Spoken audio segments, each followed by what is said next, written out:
صلى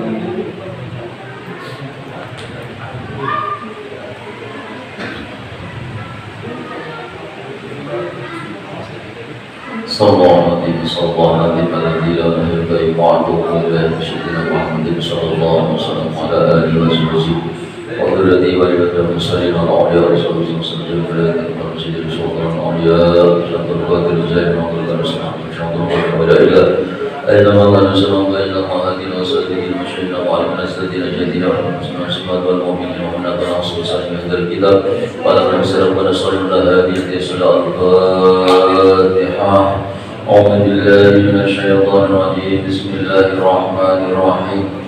الحمد لله رب العالمين الرحمن الرحيم مالك يوم الدين إياك نعبد وإياك نستعين اهدنا الصراط المستقيم صراط الذين أنعمت عليهم غير المغضوب عليهم ولا الضالين آمين. السلام عليكم ورحمة الله وبركاته. بسم الله الرحمن الرحيم. الحمد لله رب العالمين وبه نستعين على أمور الدنيا والدين. اللهم صل وسلم وبارك على سيدنا مولانا محمد وعلى آله وصحبه أجمعين. سبحانك لا علم لنا إلا ما علمتنا إنك أنت العليم الحكيم. رب اشرح لي صدري ويسر لي أمري واحلل عقدة من لساني يفقهوا قولي وسدد لساني واهد قلبي بجاه النبي وآل النبي صلى الله عليه وسلم. قال المصنف رحمه الله تعالى ونفعنا به وبجميع علومه في الدارين آمين. إنا من قهره سبحانه عليك أيها العاصي المتكبر أن حجبك عنه بما ليس بموجود بالحقيقة يعني الخلق فلا ترى الخلق إلا هو ولا تشاهد خالقه مع أنه الحقيقة لا وجود له والوجود إنما هو لله سبحانه وتعالى. Jamaah sekalian yang dirahmati Allah Subhanahu wa taala. Alhamdulillah, bersyukur kehadirat Allah Subhanahu wa taala atas limpahan rahmatnya, karunia-Nya, masih dipanjangkan umur kita, masih disehatkan zahir batin kita, diberikan waktu, kelapangan dan kesempatan sehingga kita bersama-sama tentunya biiznillah bi'aunillah wa taufiqihi, dengan izin Allah, pertolongan Allah dan taufiknya kita kembali bisa berhadir dalam majlis ini. Mudah-mudahan kehadiran kita membawa manfaat, maslahah, barokah dalam diri kita dan keluarga kita di dunia wa dunya hatta al-akhirah. Amin Allahumma amin. Jemaah sekalian yang dirahmati Allah, kita lanjutkan hikmah yang ke-15 kemarin belum selesai. Jadi orang-orang yang maksiat kepada Allah, mudah-mudahan kita ini jaga Allah daripada segala bentuk kemaksiatan, entah itu maksiat kepada Allah ataupun maksiat kepada hamba-hamba Allah. Jadi orang-orang yang maksiat kepada Allah, orang-orang yang dirinya dipenuhi dengan dosa, siapapun mereka tidak akan bisa musyahadah kepada Allah. Mereka itu tidak akan bisa mengingat Allah dalam setiap apa yang ia lihat. Ini bahaya. Kalau pandangan berimbang di makhluk ini bahaya. Ia dengar, ia lihat, yang setiap dia dengar, yang setiap dia lihat, dia tidak bisa membuka mata batinnya untuk memandang di sisinya, sesudahnya, dan sebelumnya, bahkan di dalamnya yang dipandang. Di sisinya, di dalamnya, di luarnya, sebelumnya, dan sesudahnya yang dia pandang tidak akan pernah mengingat Allah. Karena ada orang yang mengingat Allah atau melihat perbuatan Allah sekali pandang ada. Memandang kejadian langsung dengan kejadian yang dipandang sekaligus langsung mata batinnya memandang perbuatan Allah itu ada. Ada tingkatannya. Ada yang memandang zahirnya dulu, memandang dengan mata kepala dulu, baru ingat ini perbuatan Allah. Ada yang sebelum memandang bendanya sudah ingat Allah. Ada yang bersamaan, otomatis melihat kejadian langsung hatinya memandang Allah, yang memandang dengan mata zahir juga. Nah ini yang seperti itu tidak akan bisa, tidak akan mampu kalau orang belum bertobat atas segala dosa-dosanya kepada Allah. Yang dia lihat hanya makhluk, yang dia lihat hanya manusia, hanya kejadian zahir, hanya harta, hanya ilmu, hanya apa, semuanya yang dipandang. Bukan memandang mukawinnya, yang dipandang cuma kaunnya. Kaun itu makhluk, ma ghairullah. Mukawin itu yang mengadakan makhluk, yaitu Allah. Jadi hanya sebatas itu manusia saja dipandang. Apabila ia melihat harta, maka yang dilihat hanya sebatas harta, tidak sadar harta itu yang memberi, yang mengadakan, yang mengantarkan adalah Allah.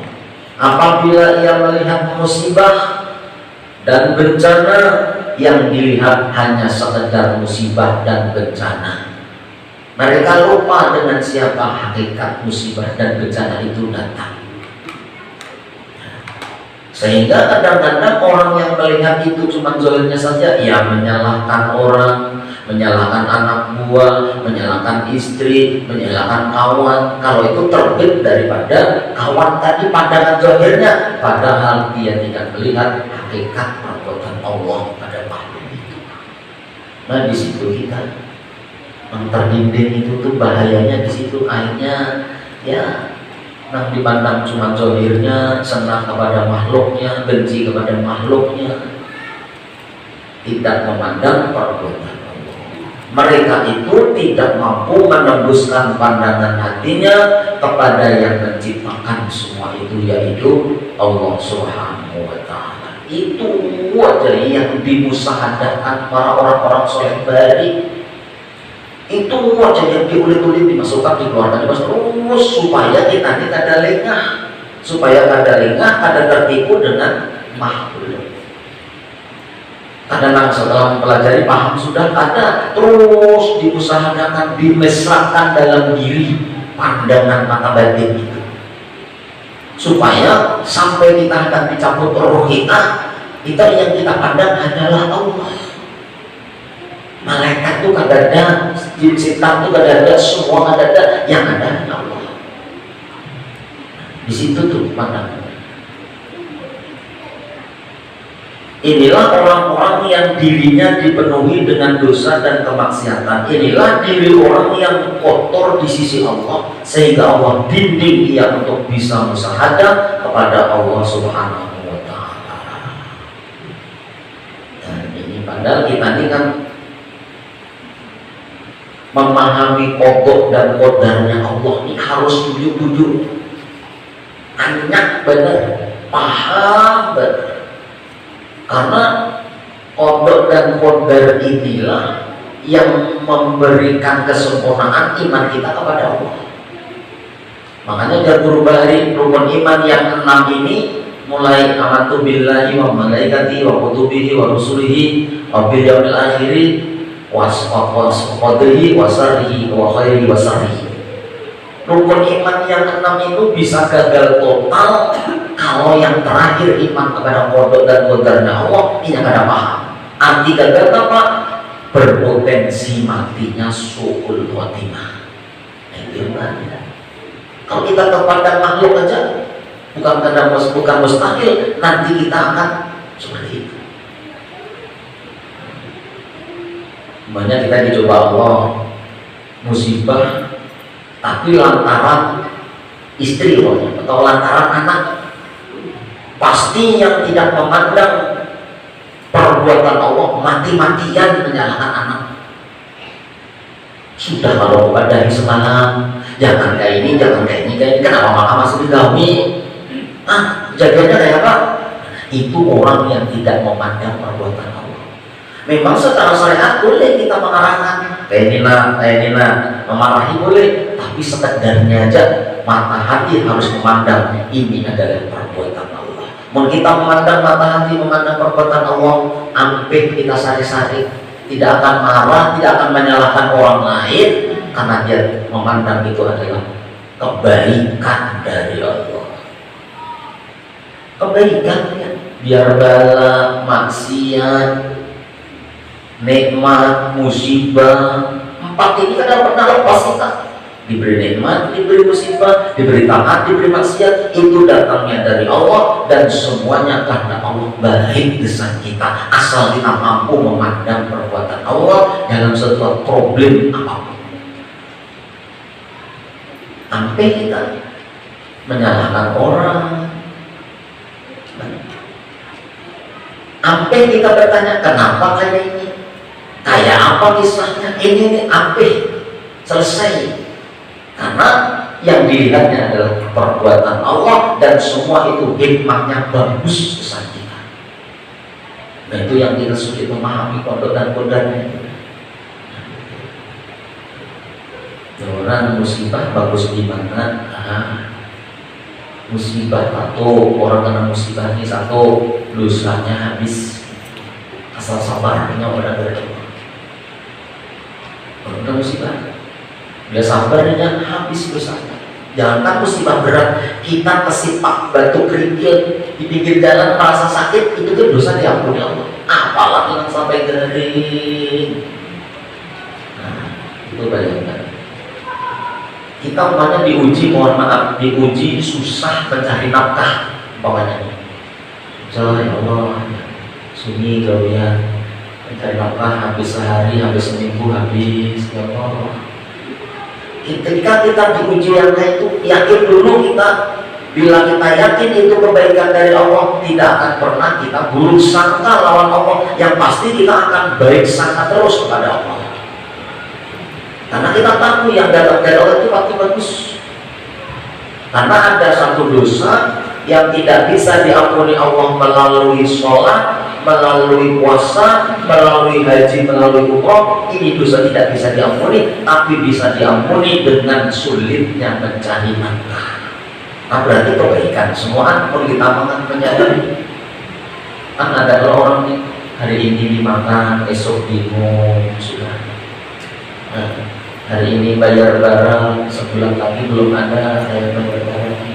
Nah, kesulitan itu, mau kita memandang itu kebaikan dari Allah, kadang-kadang kita mengeluh, buruk sangka, ada.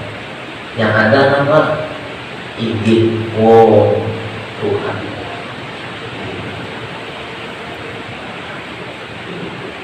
Walaupun sekilas kita melihat misalnya diri kita sembahyang, puasa, berzakat, dan menjauhi maksiat, tetapi kita tidak mampu untuk musyahadah memandang perbuatan Allah, itu satu alamat bahwa kita ini masih terhijab dari Allah. Berarti diri kita kotor, berarti diri kita perlu bermacam-macam perbaikan daripada yang sudah ada sekarang ini. Bentuknya puasa, bentuknya ibadah malam, tahajud, bentuknya sedekah, bentuknya berzikir. Tapi kalau kita tidak mampu memandang, menyaksikan, musyahadah itu menyaksikan perbuatan Allah yang baik pada diri kita adalah jamalullah. Ada mampu kita menyaksikan kebaikan Allah itu, berarti kita masih terbimbing dengan dosa-dosa kita. Nah ada, aku sudah sembahyang sekian rakaat tadi malam, Yang ada aku sudah nyumbang sekian di masjid. Yang ada aku sudah 1000 baca sholawat. Yang ada aku sudah ini, sudah ini, sudah ini, tanpa memandang perbuatan Allah dalam ibadah. Itu tanda diri kita masih terbimbing dengan dosa dan maksiat yang harus terus kita memperbaiki dengan taubat kepada Allah. Jadi orang-orang bahari ini jauh hendak memikirkan yang rame-rame kan, yang dipikirkan ayat apa aku ini bisa musahadah.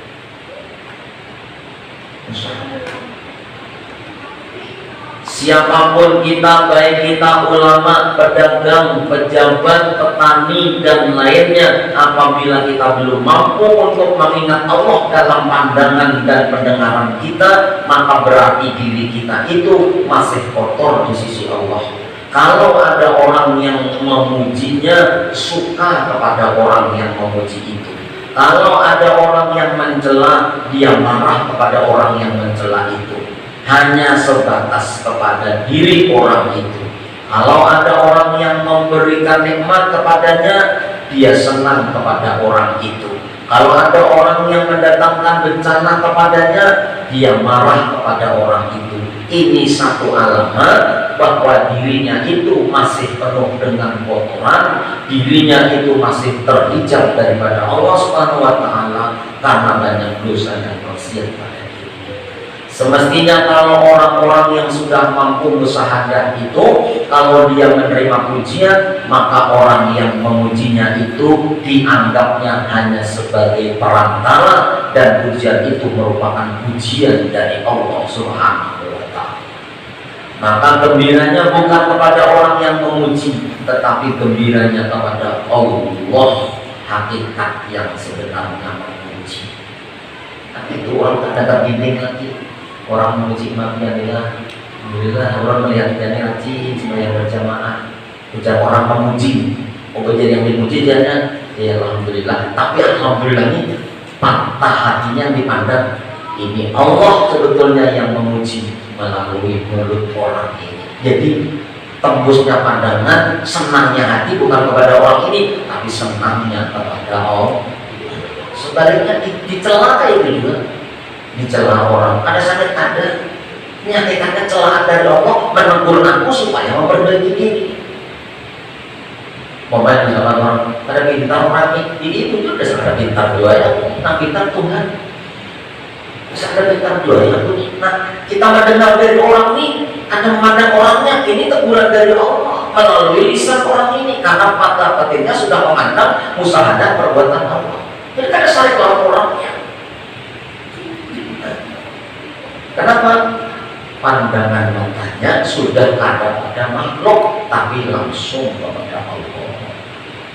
Nah itu jadi bahwa mata hati orang ini sudah tembus daripada dinding atau hijab tersebut. Kalau ada orang yang mencaci, maka mencaci maki atau mengganggu dia tidak akan marah, tidak akan dendam kepada makhluk ini. Dia anggap itu merupakan teguran daripada Allah. Nyamannya hati ini bisa memandang perbuatan Allah. Nyamannya hati, apa yang dipandangnya santai ya, dasar hakikat dari Tuhan. Kalau apa yang dikatakan orang yang mencaci maki dan mengganggu itu benar adanya memang benar.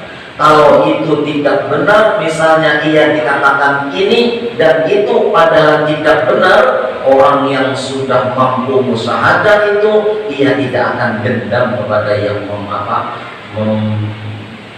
mencelaknya tadi. Tetapi ia menganggap itu merupakan cobaan daripada Allah. Selama hati kita masih ada menyimpan dendam dan kemarahan kepada makhluk, itu menunjukkan bahwa diri kita belum mampu musyahadah menyaksikan kepada Allah. Artinya diri kita masih kotor, masih terbimbing daripada Allah Subhanahu wa taala. Terus ada api-api, terus yang sulit itu istiqomah musyahadah. Banta karena sadar tinggi doa di mana ada kontrol menyamin maaf. Wallahu wahidul qahhar yaj'alu ma la syai'a hijaban bainaka wa bainah. Allah yang Maha Esa yang mengalahkan siapapun, Ia menjadikan sesuatu yang tidak ada sebagai dinding antara engkau dan Allah. Sesuatu yang tidak ada itu siapa? Ya makhluk. Karena sifat makhluk memang dijadikan. Sesuatu yang dijadikan hakikatnya tidak ada. Jadi Allah yang Maha Esa yang mengalahkan siapapun Ia menjadikan sesuatu yang tidak ada sebagai dinding antara engkau dan Allah. Nah, sebenarnya makhluk ini tidak ada, ia hanya diciptakan Allah. Yang diciptakan Allah ini dijadikan Allah hijab, hingga orang-orang yang maksiat dan banyak dosa ini pandangan hanya kepada hijab itu. Ini makhluk ini kita masih menghalangi kita memandang perbuatan Allah. Berarti makhluk ini yang menghijab, padahal makhluk ini hakikatnya tidak ada. Fala tafhamul aqwana illa hiya wa la tubsiruha illa hiya wa la tasma'uha illa hiya. Maka engkau wahai orang yang maksiat, wahai orang yang banyak dosa, engkau tidak akan paham ini alam melainkan hanya sebatas alam semesta. Engkau tidak melihat akan alam semesta ini melainkan hanya sekedar melihat itu alam semesta, dan engkau tidak mendengarnya kecuali hanya sebatas mendengar alam semesta saja. Mendengar suara yang merdu, mendengar suara burung, mendengar suara manusia, maka suara itu orang saja yang didengarnya. Maka hatinya tidak bisa menyampaikan bahwa suara seseorang yang indah itu, suara makhluk yang indah itu merupakan keindahan daripada Allah Subhanahu wa Ta'ala. Jadi ulun ini di depan rumahnya kan di sebelah situ masih banyak pohon-pohon. Jadi mamanya tuh sering menjemur nasi yang tidak habis, dijemur. Akhirnya burung-burung tuh bila dari suka tuh banyak di pagar ulun tuh sampai banyak tahi burung di situ. Berkicau macam-macam, ada kutilang, ada burung gereja, ada burung terpupuk itu ada burung cendet itu ada. Suaranya beda-beda. Ulun rancak duduk di kursi itu mendengarkan tuh sambil mengetes-ngetes hati ini masih memandang suara itu burung kah, itu hakikat keindahan daripada suara Allah Subhanahu wa Ta'ala. Duduk di situ, awal saya berjalan sampai kadang-kadang HP ulun putar memancing suara burung itu supaya datang dengari. Orang dibukakan hijab kata batinnya, mengagumi itu Allah yang dikagumi. Masya Allah.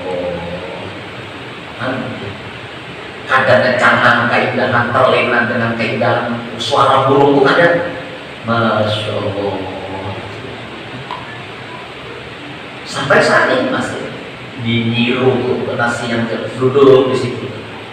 Hendak belajar tuh belajar bahwa sini di sini mata hatinya tidak bisa menyampaikan bahwa suara-suara yang indah itu, suara makhluk yang indah itu merupakan keindahan daripada Allah Subhanahu. Makanya orang yang sudah dibuka hijab oleh Allah, dibuka hijab oleh Allah, pandangan batinnya dibuka oleh Allah. Indahnya Allah itu nampak pada alam semesta ini. Melihat orang bunga, melihat orang alim, melihat orang sakti, melihat orang suaranya bagus dan semuanya, yang dikagumi tembusnya adalah subhanallah, masya Allah, la haula. Ada berhenti di situ kagum, si Anus malam korin suaranya bagus banget gitu, dan kita bintik. Jadi dikagumi itu bukan makhluknya, walaupun kita memuji wajar saja. Alhamdulillah bagus dengan suara johir, tapi batin pandangannya adalah kagum mengagungnya, memujinya batin kita hanya kepada Allah. Ya, melihat orang itu pemurah, benar. Jangan berhenti di situ. Allah yang Maha Rahman nampak dalam perbuatan makhluk ini. Sampai itu orang-orang Badri melatih. Ini sampai kita lupa daratan memandang kecantikan seseorang akhirnya teman menjadi maksiat, menjadi dosa. Orang yang sudah kasar terbuka musyahadah memandang itu nanti jadi dosa, maksiat itu jadi pahala. Karena langsung yang diingatnya adalah Allah.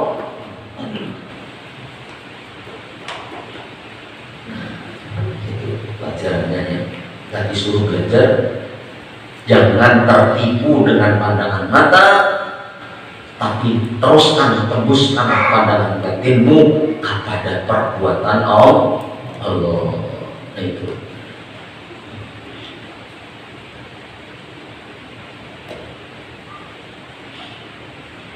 Wawal ma'niyu biqouli ta'ala wa qaddarna li jahannama katsiran minal jinni wal insi lahum qulubun la yafqahuna biha wa lahum a'yunun la yubsiruna biha wa lahum adhanun la yasma'una biha ulaika kal an'am bal hum adall ulaika humul ghafilun. Al-A'raf ayat 179.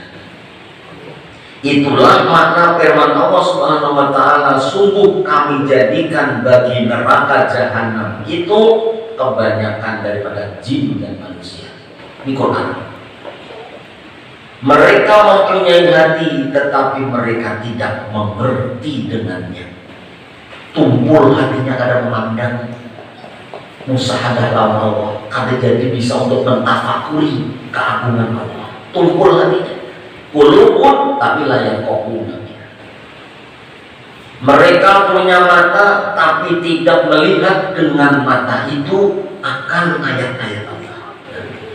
Mereka pun punya telinga tapi tidak mendengar dengannya. Mereka itu seperti binatang, bahkan lebih sesat daripada binatang. Balhum adall. Kamu binatang dasar kada berakal. Kita diberi hati, diberi perasaan, diberi kolbu, diberi akal, tapi pandanganmu, hatimu, pendengaranmu tidak mampu menembus ayat-ayat Allah, tidak mampu menyaksikan Allah dalam hal sesuatu yang kita lihat. Itu jadi lebih sesat daripada binatang. Bahasanya kayak ini, di dunia kita ada mengenal Allah dalam setiap yang kita lihat, maka di akhirat pun kita buta. Maksud daripada ayat ini adalah kalau kita hanya sebatas memandang kepada makhluk, kalau ada orang yang memberi kita sesuatu hadiah atau apa saja yang lainnya, kita senang dengan orang tersebut, kita puji orang itu habis-habisan, dan kita takut kalau diputuskannya hubungan ini karena pandangan kita bahwa si fulan ini yang memberi kita. Kalau ada orang itu berbuat maksiat, dia tidak berani menegur karena nanti tidak diberinya lagi. Kenapa?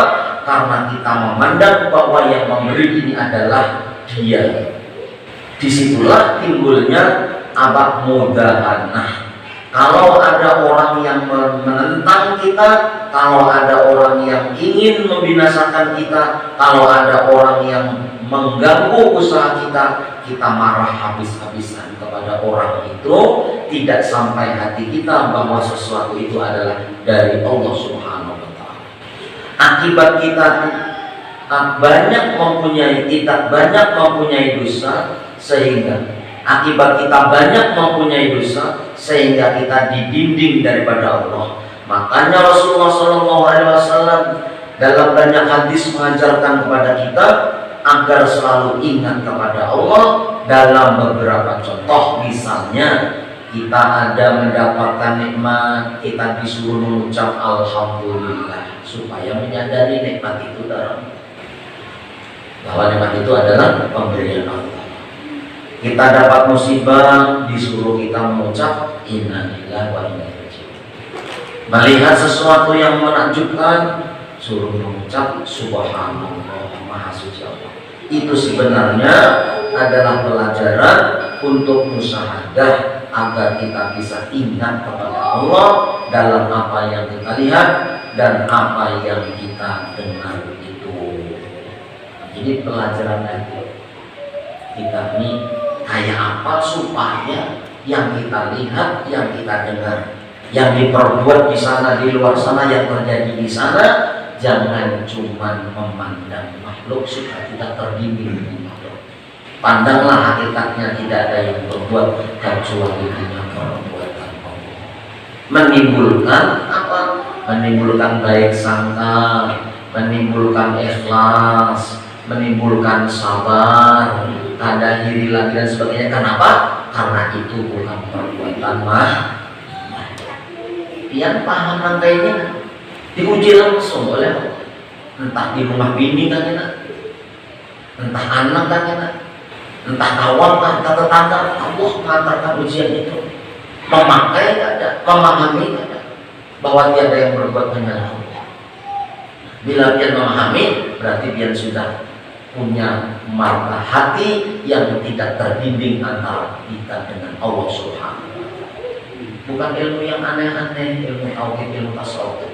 Kalau ilmu macam-macam bisa terbang, bisa berjalan, bisa ini ada.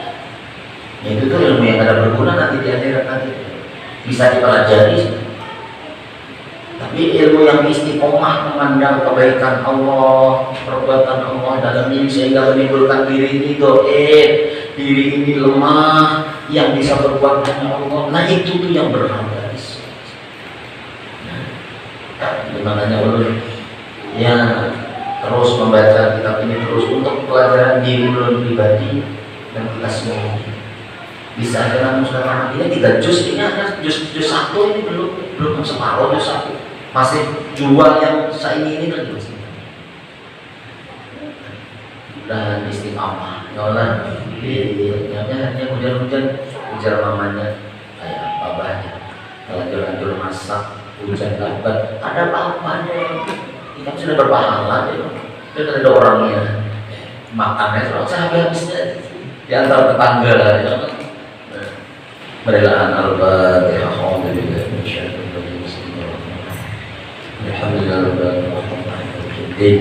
Ya Allah, ya Allah, selain bersalin, sallallahu alaihi wa sallam. Amin ya Allah, Sallim wa barik ala sayyidina Maulana Muhammad wa ala alihi wa sahbihi ajma'in. Allahumma ja'al jam'ana hadha jam'an marhaba, Allahumma ja'al jam'ana hadha jam'an maghfura, Allahumma ja'al jam'an mubaraka, wa tafarruqan tabarraka ma'suma ya arhamar rahimin. Sallallahu alaihi wa sallam. Walhamdulillahi rabbil alamin. Allahu akbar.